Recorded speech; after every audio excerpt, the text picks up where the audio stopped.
वो लोग बहुत खुशकिस्मत थे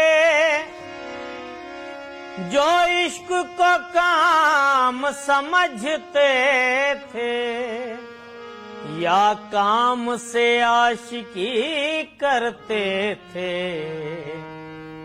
हम जीते जी मसरूफ रहे, कुछ इश्क किया कुछ काम किया।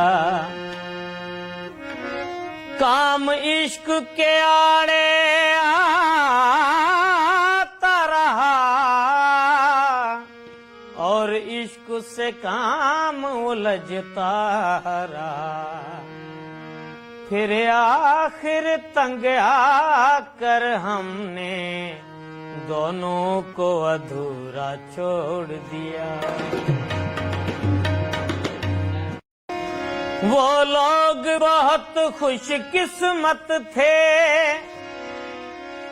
जो इश्क को काम समझते थे, या काम से आशिकी करते थे।